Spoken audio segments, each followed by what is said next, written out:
Hello, this is Lora O'Brien. I'm an author and co-founder of the Irish Pagan School. And we got a question in through the Irish Pagan School from one of our students, Ren, who wanted to know a little bit about our journey into paganism. So I can't speak for my co-founder, John, but I will definitely speak today about how I found paganism for anybody who might be interested.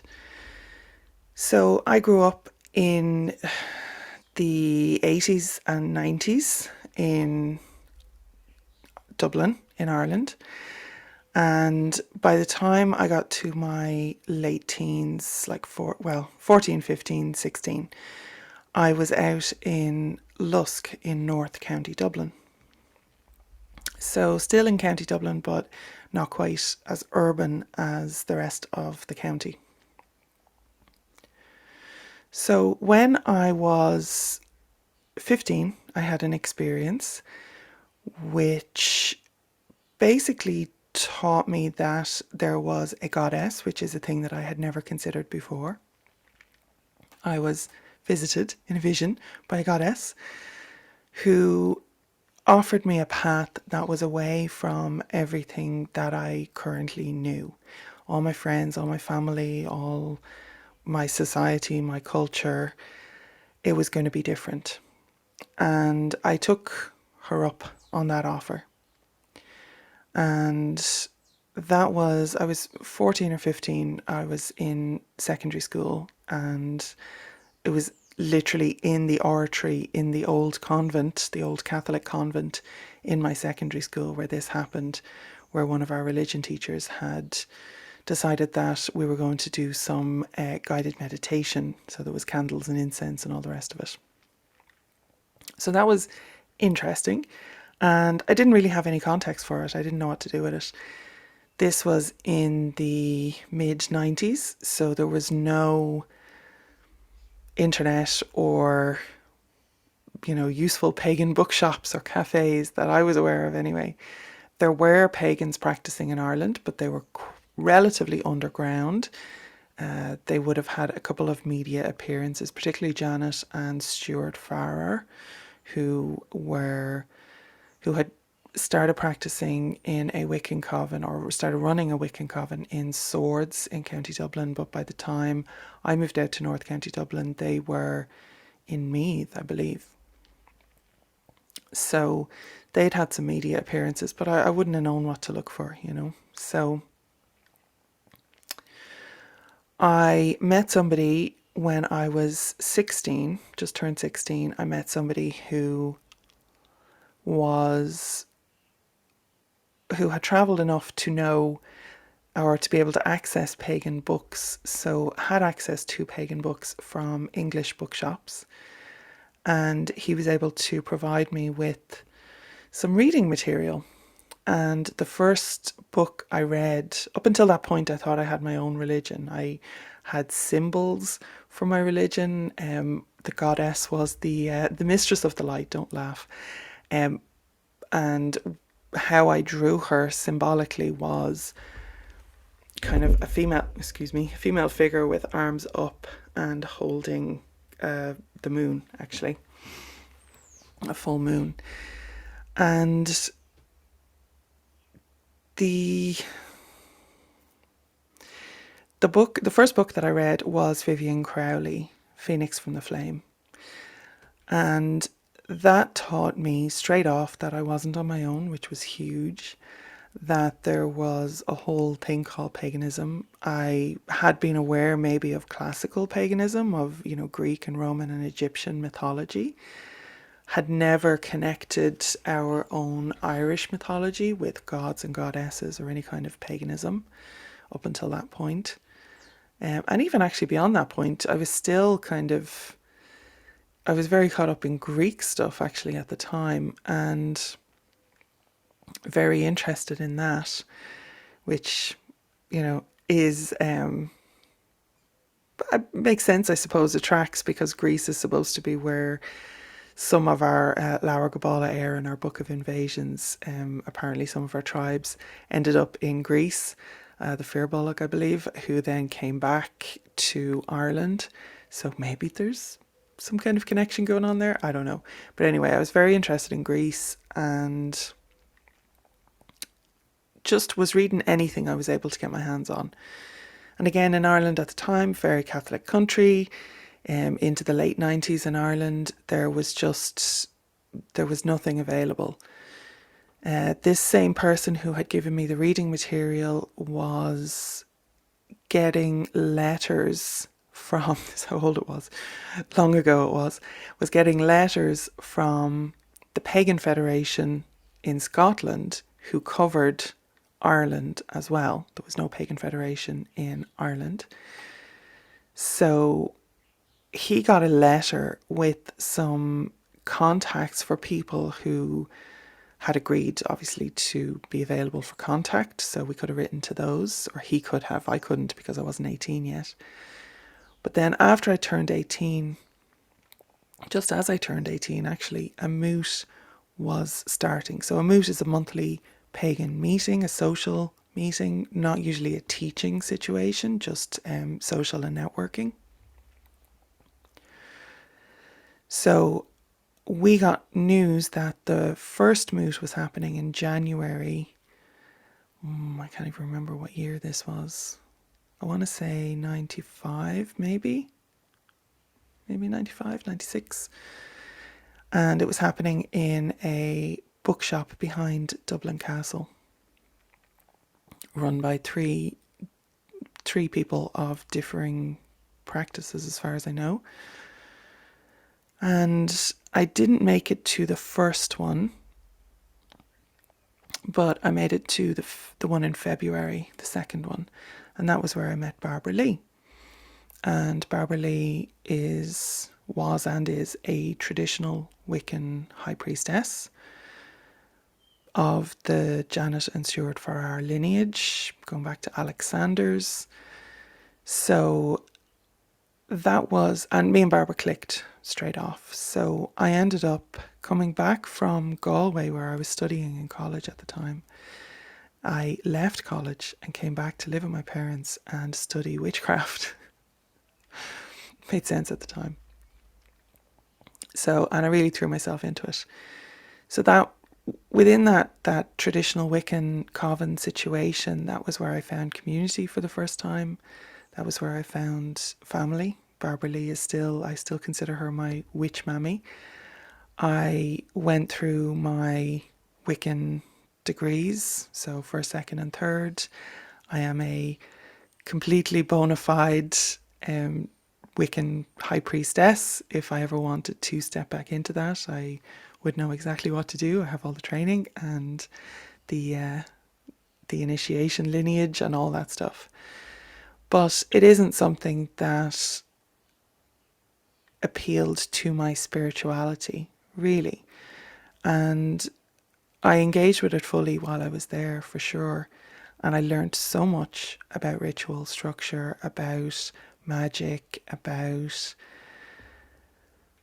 the theories of spirituality, of paganism, about group dynamics and leadership and all that stuff. So by the time I was 20, though, I was kind of done, really.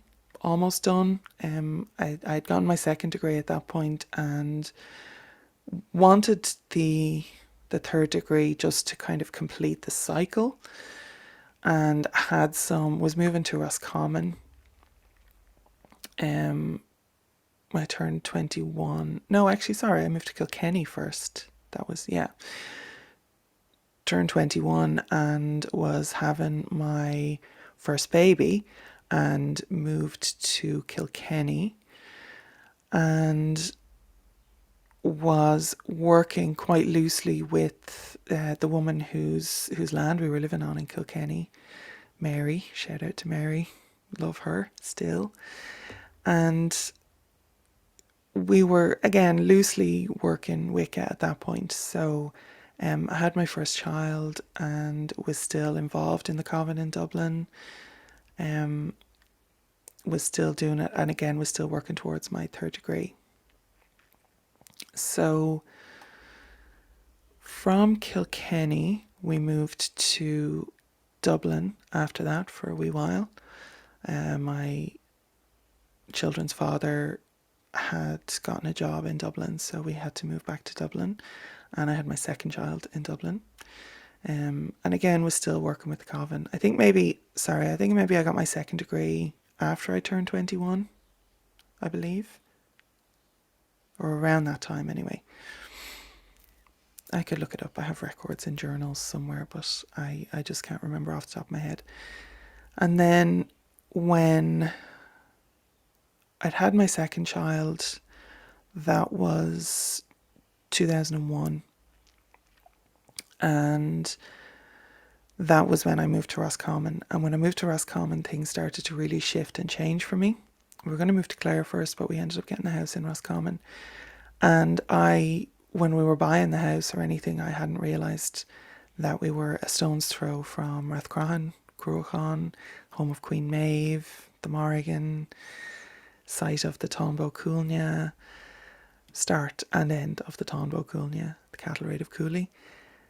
And it was just so right to end up there. But again, didn't really realise the full impact at the time. But I did start working with the land once we were there. I really, really developed my relationship with the land, and in particular with those sacred sites. So I was running a group which had started in theory as a Wiccan coven. It was Crow Coven, and certainly didn't continue as a Wiccan coven. That was where myself and two other women and my children's father was ostensibly involved, but was quite in and out through the whole thing. But myself and two other women, the three of us, really kind of drove forward with a cycle of initiations through the Irish cosmology, through the worlds of earth, sea and sky. And those were 3 yearly cycles. And we had a program of work developed. We went through the initiations in earth, in sea, in water, and in sky, which were very connected to the physical elements of those worlds. And after that, we thought we were done after the 3 years, but actually everything kind of blew up and fell apart, which I call the year of fire. And that's when, my marriage broke up finally, thankfully. My marriage to my children's father broke up. I had had my third child in the interim in 2005. And the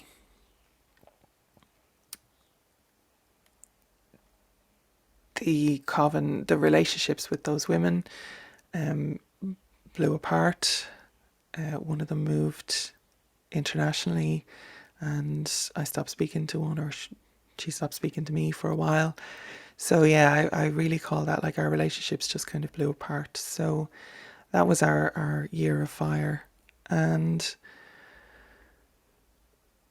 that was really where my specifically Irish pagan practice started, in that cycle. So it was during that cycle that I got the contract for my first book, which was Irish Witchcraft from an Irish Witch. So that would have been around 2003. I got the contract for that. It was written then through 2003, 2004, and I think it came out maybe late 2004. And that book was really the record of my first attempt at an Irish pagan practice, specifically Irish pagan practice, and is very much a product of its time. It has been re-released, so there is a 2020, I believe, version of it. There is a second edition, and I believe it was in 2020 when I released that.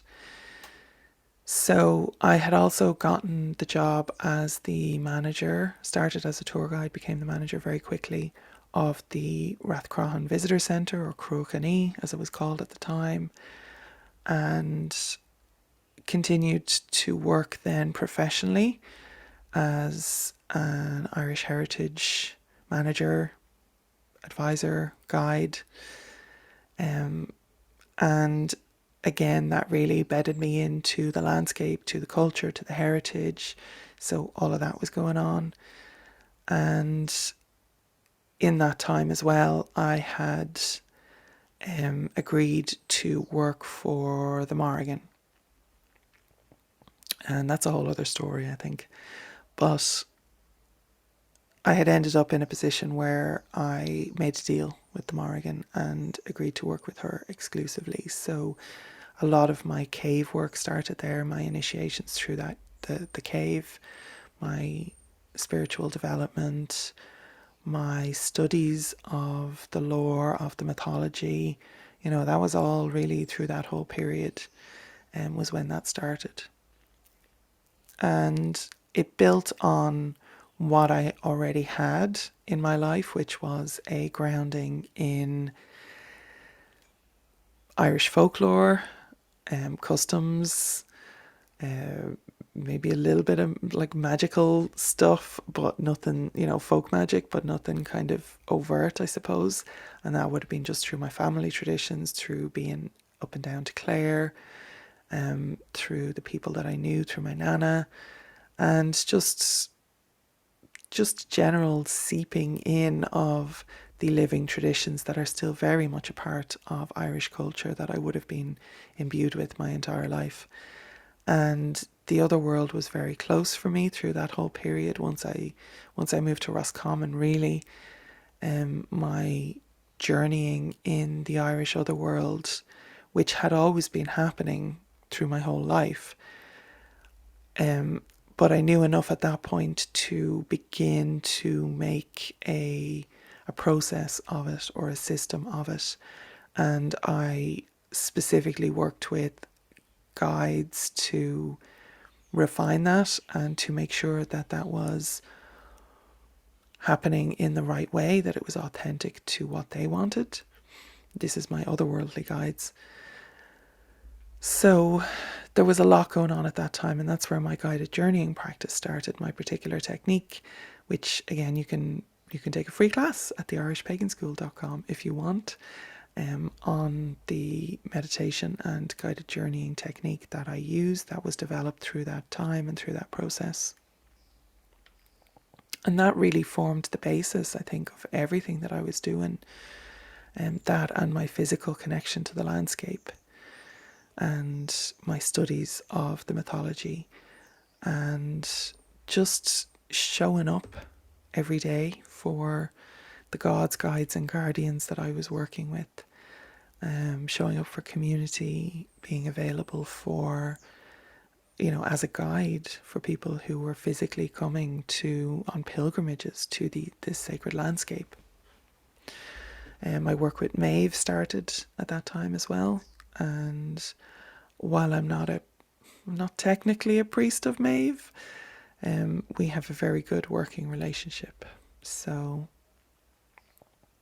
all of that was happening, and I suppose the rest is pretty well documented. I wrote my second book it was published in 2013, and I think around the same time the book of stories that I had been working on, which was the Rathcroghan A Journey, which was an expression of a creative and intuitional expression as much as anything of my connection to various sites within the Rathcroghan landscape. So that was published. I think so that's officially my third book, even though it was kind of my second book that I was working on. And then I started working as a journalist. After I left the centre, I started working as a journalist. I was still in Roscommon, and we were running a bookshop in Strokestown at the time. So I was developing my writing skills, my interview skills, my research skills, all that good stuff. I was a freelance journalist for a long time. and also then working with business, my business management and marketing and all that stuff was developing as well, because I was also a copywriter. So I was helping businesses with their writing. So a lot of that was a huge learning curve and really kind of solidifying. I'm self-taught, so really focused and driven through that whole period to build my own skill sets. And the reason that that's relevant to paganism is because when I decided in June 2016 that I was going to basically put all those skills and all that experience into building a pagan community based business, all of that kind of came into play. So I had been writing stories that I was calling the Tales of Old Ireland Retold. So that was when my Patreon started, and I started doing monthly stories there as well. And that all became a book of the same name, Tales of Old Ireland Retold, where I was, again, taking my research in the literature, the lore, the mythology, and the folklore sometimes, and letting myself be inspired into writing stories in a modern voice, which are very authentic to the originals. And all of that was happening, and then we decided we were going to put together the Harp Club and Cauldron anthology, which was a Dagda anthology. In the meantime, I had met John, my current partner and, as I said, co-founder of the Irish Pagan School, and we had started a relationship, and best thing I ever did. But he was writing stories then. His Tales of a Dagda Bard were happening at the same time, so he has 2 volumes of that currently available, and the third one is on the way. So so those books were happening, and then kind of after that, then we wanted to do an anthology of on the Dagda. So that's where Harp Club and Cauldron came through, and I have some pieces in that, and John has some pieces, but it was editing that anthology was my service to the Dagda, I suppose. And then I had gotten a contract with Llewellyn Publishers for a different book, which I ended up not being able to write for various personal reasons, which we don't need to go into. But the book, then I offered them a new book, basically, to change the contract. And that was where A Practical Guide to Pagan Priesthood came from. So I was writing that I'd moved to Waterford in 2016 as well. And I was writing that from Waterford. And I think that was published in 2019. But in the meantime, I had been teaching online classes in quite an ad hoc fashion, I suppose, up until around 2016. And then I'd started teaching them on a monthly basis through the Patreon mostly. And in 2017, myself and John decided that we were going to make that more official, I suppose. And that's where the Irish Pagan School started. So it was an overnight success based on 20 years of hard work, because it really took off, particularly in 2018, it really took off. And we have, I think we've over 35,000 enrolled at the Irish Pagan School currently. So it's a good, healthy school system. And then I was writing a book on Queen Maeve. That was where I started the Celtic Pagan Practice series. And I wrote a book on Queen Maeve. And that was published in 2021, I think. I want to say maybe 2020, 2021. I cannot remember. No, that would have been 2020. And then The Fairy Faith was published in 2021. That was it. The Fairy Faith in Ireland. So in 2021, I also started an MA, a master's program in Irish regional history. So I have had to step back from any new projects and including books and all the rest of it and teaching and all the things I love doing. But I'm really trying to focus on getting my thesis done. So my thesis will be delivered on in May 2023. So there won't be any new books until then. But there's enough of a back catalogue to be getting on with, I suppose. And what I will be doing is working to get those books available in all formats and in all locations. So there's a lot of back end work that's going on and will continue to happen through 2022 as I record this. So I don't know if that's been interesting at all, but hopefully some people got some relevance out of it. And Ren, if you're listening, I hope that is of value to you. Maybe I'll convince John to do his next week. Okay. Slán go fóill agus gur mágad, and I'll see you next time.